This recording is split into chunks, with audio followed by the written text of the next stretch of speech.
Welcome back to the UCL review. It's that time of year again. We take a look at the biggest games in the European competition and we kick off this week, Chris Hamill, with Barca 3, Juventus 0. Yes, they avenged their defeat at the hands of the old lady, didn't they, from last year, this time round. And it was actually the first time Juve have shipped 3 goals in the Champions League group stages since 2009, Pato. Niche facts. Now, starting off the match, Juve actually edged Barcelona in terms of chances created with 13-9 on the night. They actually had 7 on target to the Blaugrana's 5 as well, largely owing to their explosive start, actually. Dybala and Pjanic tested Ter Stegen early doors, and it's a good job that Umtiti is a quick centre-back because yes, Dybala was in from very early on, wasn't he? But then, the Messiah, the one and only, the GOAT, Lionel Messi,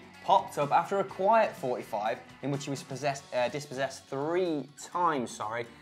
He slotted PSG Buffon for the first time in his career with his first touch inside Juventus's box in the opening 45. He now needs 1 more goal to reach 100, the big ton in European competitions. He also struck the woodwork after Dybala passed up another good Juve opportunity. It was straight after, in fact. And the Argentine finished the night on 5 shots, 5 dribbles, 2 goals, and half an assist, let's say. Yeah, he won't get credited for that, but it was an unbelievable dribble to set it up. He then knocks the ball across the box, it gets cleared off the line, and Rakitic has got a tap in. Now, they made their chances count, Juventus. I actually thought on the night that this was a pretty close game. This could have ended in a draw or a Juve win for me. Everyone afterwards is, of course, going to look at it as a battering, but I don't think it really was. However, Juventus could have got a lot more out of their front 4. Betancourt, Costa, Higuain and Dybala all put together managed 6 shots in this game, and 4 of those came from Dybala. They only had 3 touches in the opposition box. Higuain had none of those, and he's the guy you want on the end of them, whereas Barcelona's front 4 had a combined 11. I wonder if with Higuain, as great a striker as he is, we're starting to see the fall off of his pace, and it means that against fast centre-backs, he has a very rough time. He struggled in the Champions League final. A bit of a terminal decline, yeah. I think he only had 1 shot on the night, and he flipped off the Barca fans, didn't he? As he was substituted off. You've got to enjoy that. I mean, one person who has been impressive, though, Nelson Semedo. Yeah. This guy clocked 5 tackles. That's more than anyone else. And that right-hand side with him and Ousmane Dembele, yes, it's not quite up to speed yet, but that's really exciting for the future, those 2 guys. I'm quite interested to see how it goes. Rakitic as well, I think he might have a very good season under Valverde. Played at a very good tempo, great passing. As we know, he's capable of doing everything. Creating, defending. He had a 96% pass accuracy. That's outrageous. He was great against Espanyol as well when they beat them 5-0. Yeah, he might as well be wearing a Xavi mask with stats like that. But what we want to know from you is, how far can Barcelona actually go? And do you still think they have a shot at winning the Champions League? Who's your favourite to win the competition? Let us know in the poll up there. Next up, we're going to talk a little bit about Tottenham versus Dorman, which finished 3-1 on the night with goals from Harry Kane, Son and Yarmolenko for the visitors. Harry Kane, as a result of last night's game, is now the first Englishman since Wayne Rooney to score in 3 consecutive Champions League games. In fact, Pato, he now has the best goals to game ratio of any player in Europe's top 5 in 2017. Jesus. Absolutely insane stuff. We'll come back to him in a little mo. Son loves playing Borussia Dortmund too. He's now scored 7 in 9 against the Germans, and his finish for me was probably the best of the night, maybe on a par with Yarmolenko. I don't know how it's ended up in the left-hand side of the goal, nestling in the side netting too. But yes, before last night, Tottenham had won only one in their previous 11 games at Wembley, and it's important, isn't it, this season to shake off that Wembley hoodoo as soon as possible, because quite frankly, it's boring listening to people talk about it.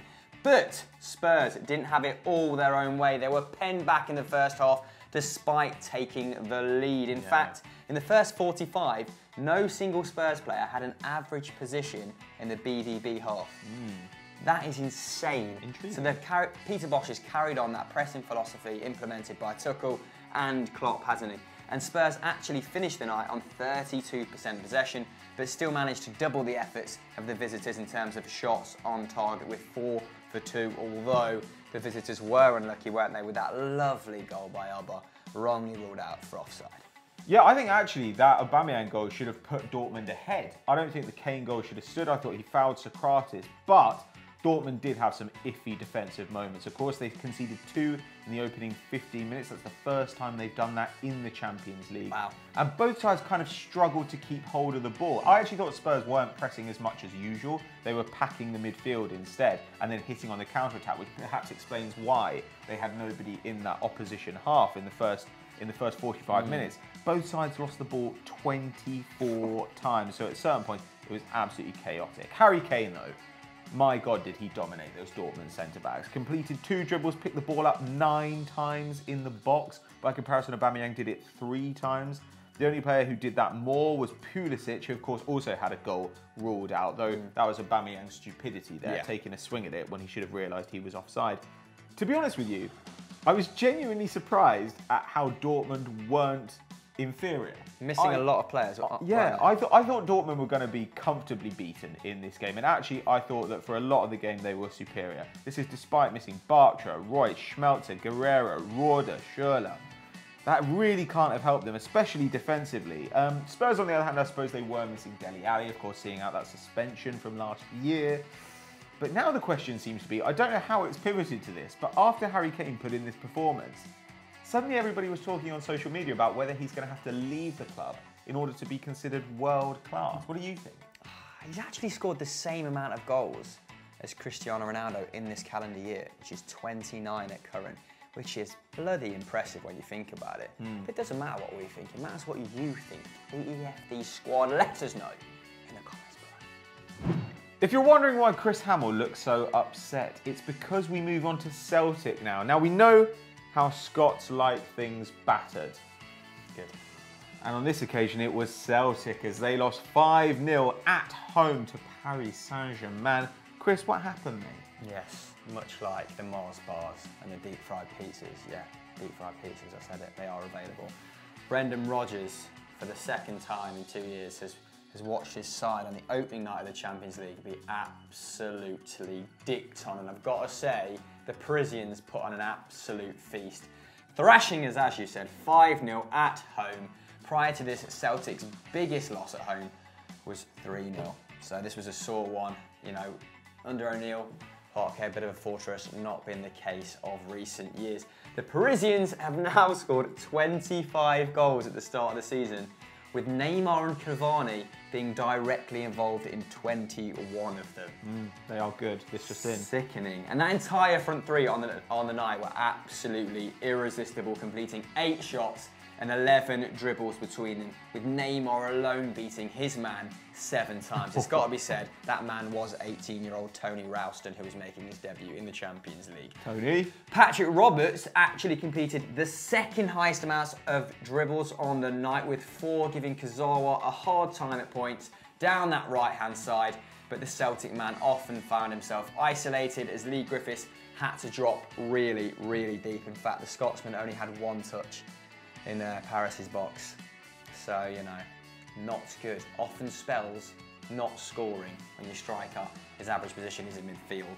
PSG's midfield 3 as well of Rabiot, Verratti and Motta were absolutely mind-blowing, completing 12 tackles, with Thiago Motta taking 164 touches, which he managed to convert 149 of them into passes.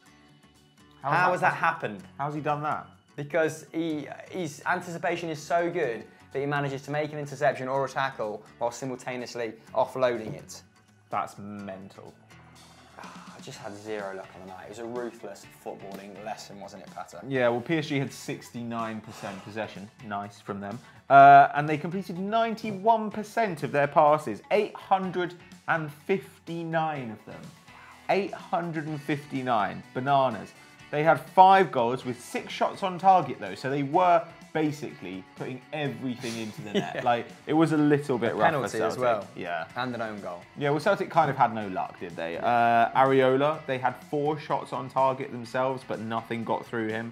They were a bit too passive in the first half. And Brendan Rodgers was quite tough on them, I thought. He said it was under 12 stuff. Well, I think we were just sitting back and sort of admiring how well they were dictating play. We did it in the first game last year against Barcelona where we lost 7-0, and after that it was a steep learning curve for the team last year, and I feel like it's going to be the same for the team this year, and hopefully we'll see the same reaction where they're a bit more tenacious against Anderlecht in the next game. Yeah, well, they need to be, because they're actually yet to win in their last 9 UCL group stage games. That's really rough. But will they actually finish third ahead of Anderlecht? Will they manage it? Let us know what you think. Yeah, buddy, in boys the in green. below. So that was our first UCL review of the season, guys. We'll see you again in 2 weeks for some more European action. Until then, Pato, what should the people do? Stay right here on Eurofootball Daily, where there is entertainment aplenty. Oh, God, I felt dirty just telling that lie. But anyway, there is Stat Wars, which is always good, really exciting. We're going on in the Tournament of Champions. We're going to see where we end up there. Obviously, as well, we've got top 10s, we've got Football Mundial, Continental Club, more great stuff for you to feast your eyes on. As always, guys, like and subscribe. Oh, what a group Celtic have got. Fuck.